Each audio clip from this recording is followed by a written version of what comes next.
In no surprise to any, AJ Styles has turned the United States Championship into the new Workers' Championship that guys like the Texas Tornado, Mr. Perfect, made the Intercontinental Championship back in the early 90s.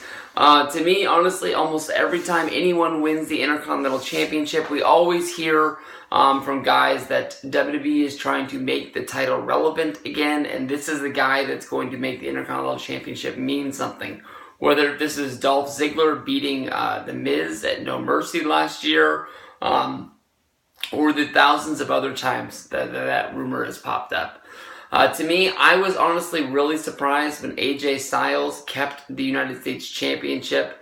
He's a former WWE champion, and I'm not saying that anybody should ever, drop down in the ranks. John Cena won the United States Championship, and they had the idea around WrestleMania 31 that, he would wrestle with the United States title on Monday Night Raw. Daniel Bryan would wrestle with the Intercontinental Championship on SmackDown. And, those would be like the Workers' Championships, where they would bring the best out of people that were on the main roster that didn't really get to show off their wrestling skills and bring it to the table. To me, AJ as the United States Champion sort of really helps SmackDown out, because as of right now, with Jinder Mahal as the WWE World Heavyweight Champion, you can easily see that he is squandering fans away. But AJ is someone that, with a belt, is going to make any match matter.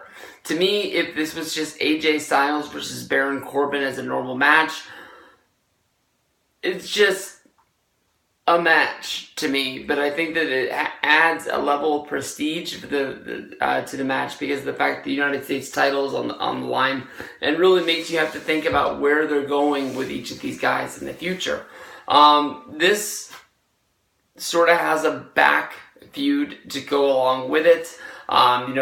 There's a third man waiting in the wings, Ty Dillinger. 10.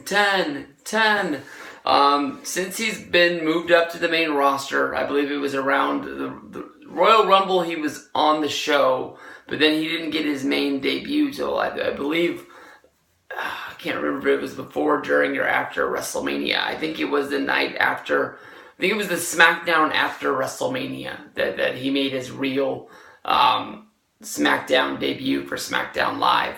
But, he hasn't been getting a lot of wins. He's a guy that's, if he's been on pay-per-view, it's been on the kickoff, and really hasn't been able to show off his skills. Even in NXT, I don't believe that he was able to show off his skills.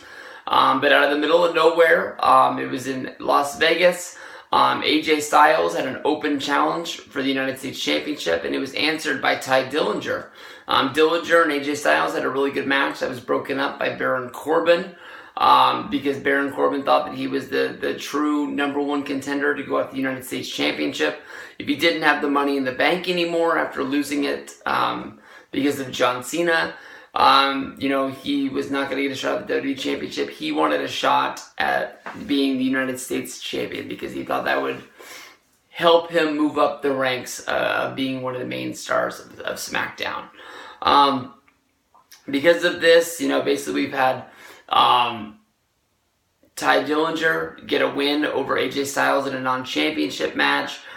Then when he was given another championship shot, the match was broken up by Baron Corbin, because Corbin didn't want anyone else becoming the United States Champion but him. To me, honestly, I know that AJ in wrestling world terms would have been given the first rematch to go after the championship after losing it. But why wouldn't Baron Corbin just honestly look at it as Ty Dillinger is less of a competitor than AJ Styles? I mean, if you had to go in the ring against one of those guys, which one are you going to pick? I guarantee everyone watching this video is going to pick Ty Dillinger to have the match against. Corbin could have just waited in the wings and waited that one. This should be a good match. I'm guessing that we see Dillinger in some fashion, but I take AJ to get the win.